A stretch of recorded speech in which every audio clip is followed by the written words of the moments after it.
من يهد الله فلا مضل له ومن يضلله فلا هادي له وأشهد أن لا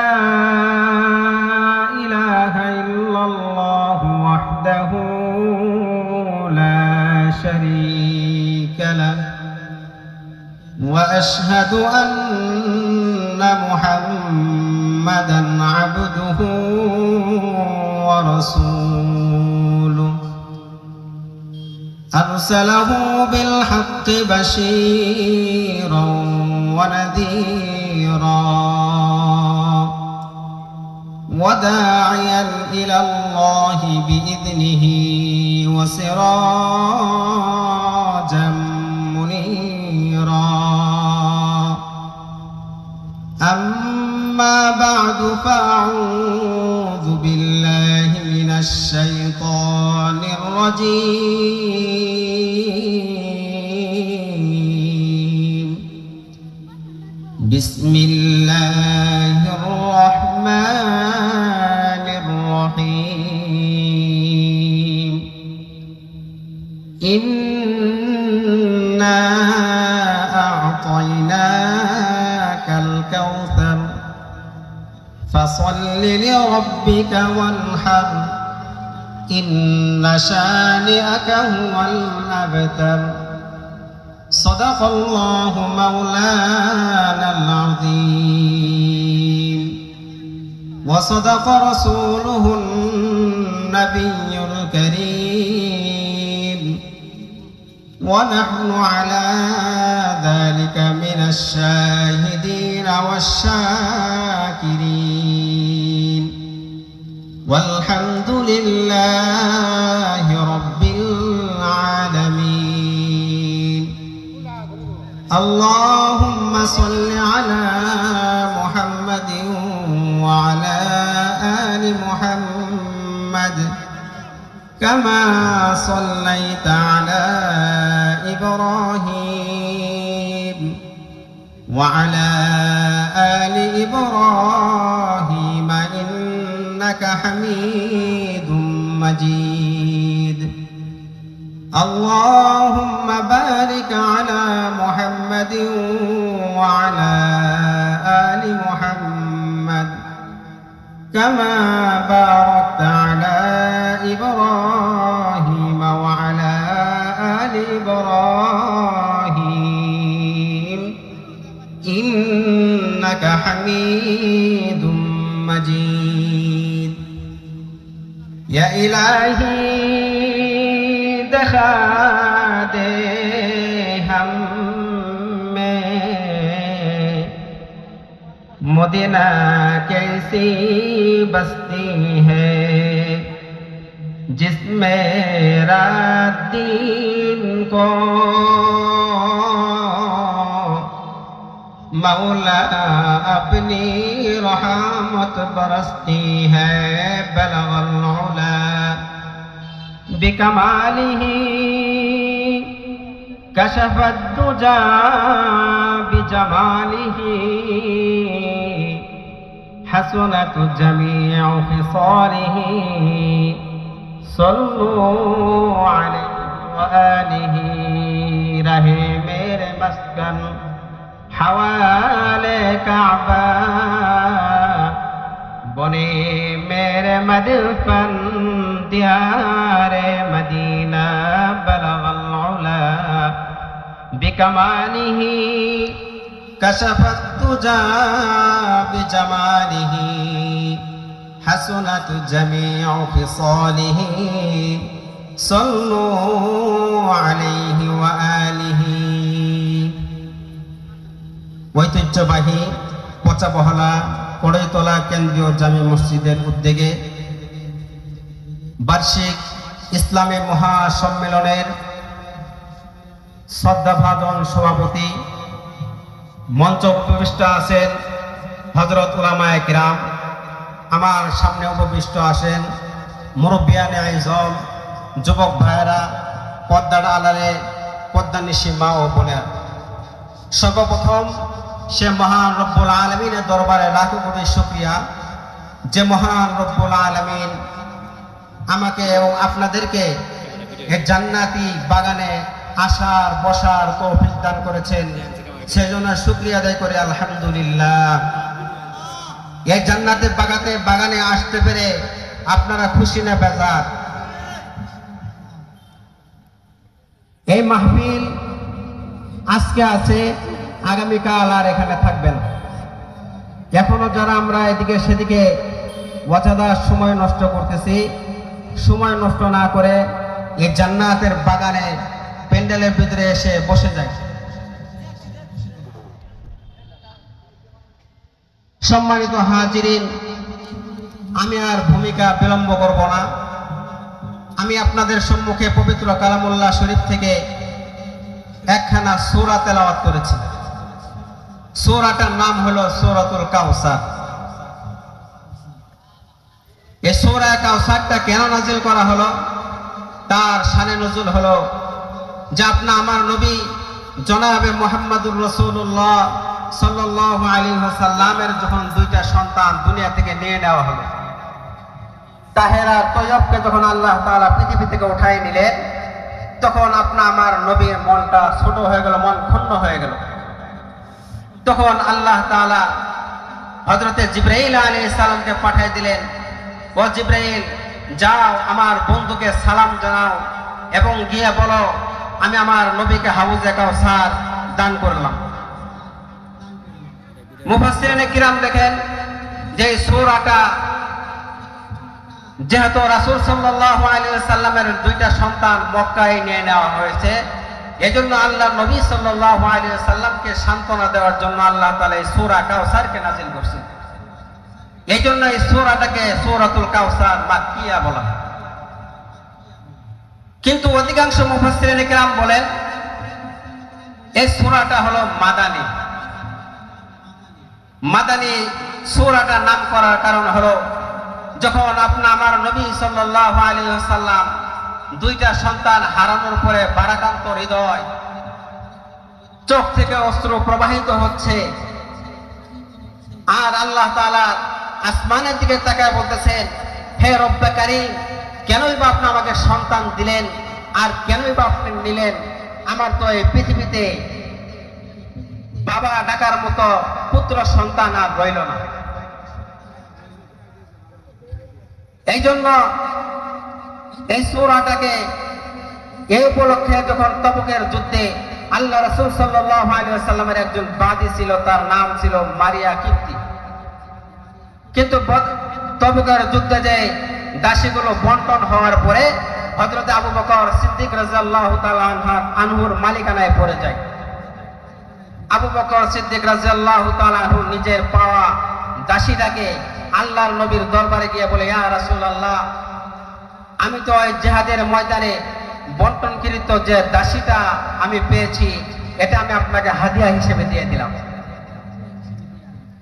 সে সময় দাসীদের সাথে বাদীদের সাথে মেলামেশা জায়েজ ছিল।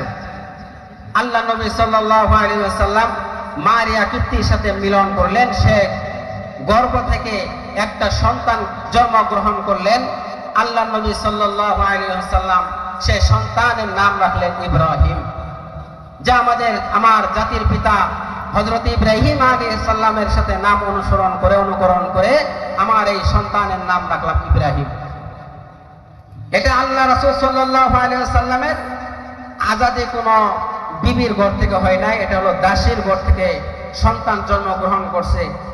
এই সন্তানের নাম হলো ইব্রাহিম আলাইহিস সালাম, আর বাদীর নাম হলো মারিয়া কিপ্তি রাদিয়াল্লাহু তাআলা আনহা। তিনি ছিলেন হযরত হারুন আলাইহিস সালামের বংশধর।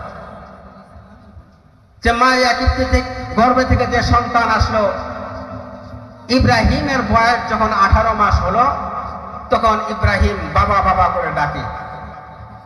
আল্লাহ নবী সাল্লাল্লাহু আলাইহি সাল্লামকে বলে, বাবা বাজারে যাব।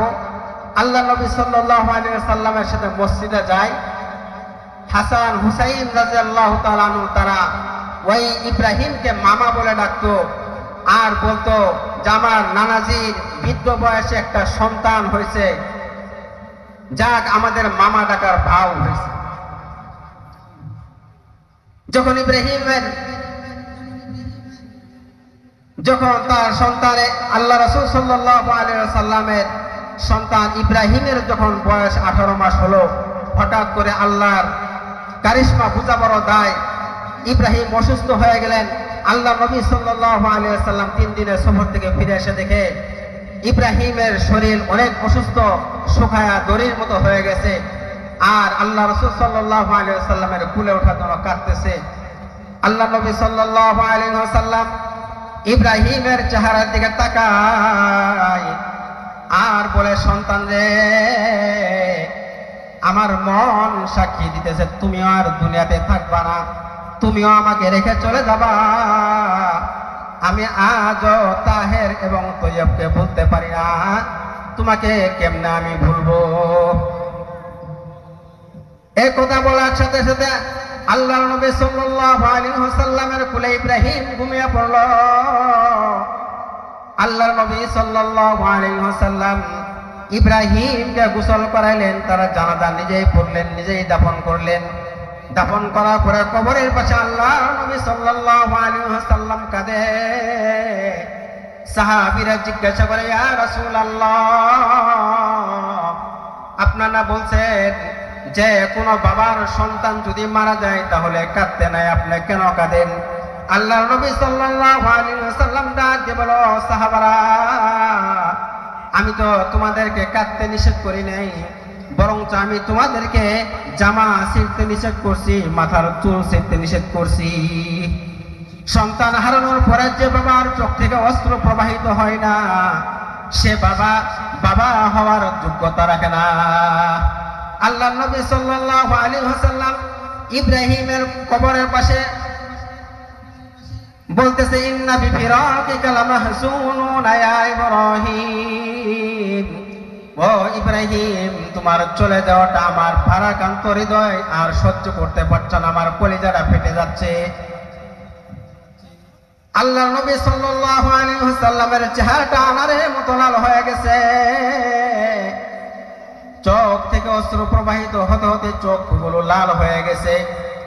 এমন সময় মদিনার ইহুদিরা ঢোল পিটাইতেছে, সর মুহাম্মদ আবতার, মুহাম্মদ আটখোরা হয়ে গেছে, মুহাম্মদ নির্বংশ হয়ে গেছে।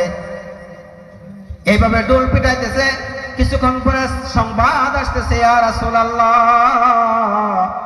ওগো মায়ের নবী, আমরা তো মদিনায় থাকতে পারতেছি না, আপনার সন্তান আল্লাহ তাআলা দুনিয়া থেকে নিয়ে চলে গেছে। আপনার সন্তান হারা বেদনা আপনি কাঁদতেছেন। এমন সময় মদিনার ইহুদিরা আপনাকে সান্ত্বনা না দিয়া বরঞ্চ আপনার কাটা গায়ে লবণ ছিটাইতেছে। ইয়া রাসূলুল্লাহ, সেটা আমরা বরদাস্ত করতে পারতেছি না। আল্লাহর নবী সাল্লাল্লাহু আলাইহি ওয়াসাল্লাম ডাক দিয়ে বলে, আমার সাহাবীরা কি বলো? মক্কাবাসীরা আমাকে বলতো, কিন্তু মদিনাও কি এমনই? আল্লাহর নবী সাল্লাল্লাহু আলাইহি ওয়াসাল্লামকে সাহাবা কিরাম বলে, ইয়া রাসূলুল্লাহ, মদিনা মক্কার ইহুদিরা তো গোপনে বলতো, সর মুহাম্মদ আবতার, মুহাম্মদের 2টা সন্তান চলে গেছে, আমাদের বিপদ শেষ হয়ে গেছে। কিন্তু মদিনার ইহুদিরা আমাদেরকে প্রকাশ্যে বলতেছে যে শেষ বয়সে মুহাম্মদের একটা সন্তান জন্মগ্রহণ করেছিল, এটা আমাদের বিপদের কারণ হয়েছিল। যাক, মুহাম্মদের সন্তান চলে গেছে, আমাদের বিপদ মুক্ত হয়ে গেছে। আল্লাহর নবী সাল্লাল্লাহু আলাইহি ওয়াসাল্লাম আসমানের দিকে তাকায় বলে, ইয়া আল্লাহ, কেন এই বাপ না আমাদেরকে ইহুদিদের সামনে খেলার তামাশা বানালেন? কেন এই বাপ না আমাকে সন্তান দিলেন, আবার কেন এই বাপ নিয়ে নিলেন? এটা আমি জানতে চাই। আল্লাহ তাআলা জিবরাইল আলাইহিস সালামকে ডাক দিলেন, ও জিবরাইল, যাও আমার পক্ষ থেকে আমার বন্ধুকে সালাম দাও আর গিয়ে বলো, আমি আমার নবীকে হাউজে কাউসার দান করেছি। যে হাউজে কাউসারের পানি যদি কিয়ামতের ময়দানে কোনো বান্দা পান করে, তাহলে 50,000 বছরের মধ্যে তার কখনো পানি পিপাসা লাগবে না। এই জন্য জিবরাইল আলাইহিস সালামের মাধ্যমে আল্লাহ তাআলা নবীকে সুসংবাদ দিয়ে দেন, হে জিবরাইল, নবীকে গিয়ে বলো, আমি নবীকে হাউজে কাউসার দান করছি। আমার নবীর ব্যথা ভারাক্রান্ত হৃদয়ের সময় ইহুদিরা তাকে বুঝ না দিয়ে বরঞ্চ তার কাটা গায়ে লবণ লাগাইতেছে। এই জন্য আল্লাহ রাব্বুল আলামিন সূরা কাউসার নাযিল করে দিলেন, ইন্না আ'তাইনাকাল কাউসার ফাসাল্লি লিরাব্বিকা ওয়ানহার ইন্না শানিআকা হুয়াল আবতার। আল্লাহ তাআলা ডাক দিয়ে বলেন, ও নবী, আপনি কাঁদেন না, আপনার একটা সন্তান আমি নিয়ে নিছি, এর বিনিময়ে আপনাকে আমি কোটি কোটি রুহানি সন্তান আমি আল্লাহ আপনাকে দান করছি। সম্মানিত মুসল্লি ভাইয়েরা আমার, বর্তমানে 200 কোটির উপরে মুসলমান। যদি প্রত্যেকটা মুসলমানকে তার নাম জিজ্ঞাসা করে, তাহলে বলবে মোহাম্মদ আলামিন, মোহাম্মদ আব্দুর রহিম। প্রত্যেক মুসলমানের নামের সঙ্গে নবীর মুহাম্মদের নাম রয়েছে।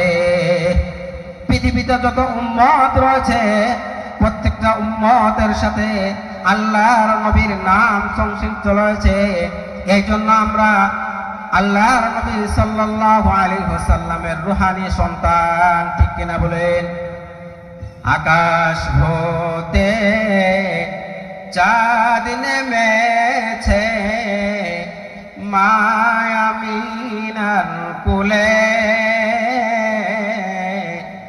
আধার রাতে উঠল যেন চাঁদের চেরাক জ্বলে, গুলশানে আজ বুলবুলিরা গাইছে শিরিন কালাম, তামাম জাহান নবীর তরে জানাই লাখো সালাম। আকাশ হতে চাঁদ নেমেছে মা আমিনার কোলে। আল্লাহ রাব্বুল আলামিন ডাক দিয়ে বলো, বন্ধু, ওয়ারফা'না লাকা যিকরাক, ও নবী আপনি কাঁদেন না, আপনার নামের বাদাম আমি আকাশ বাতাস পুরাইয়া দিলাম। जहां तक है रबूबियत खुदा का, वहां तक है नबूवत मुस्तफा का। मोहम्मद मुस्तफा जाने खुदा को, खुदा जाने मोहम्मद मुस्तफा को। अल्लाह रब्बुल आलमीन सूरा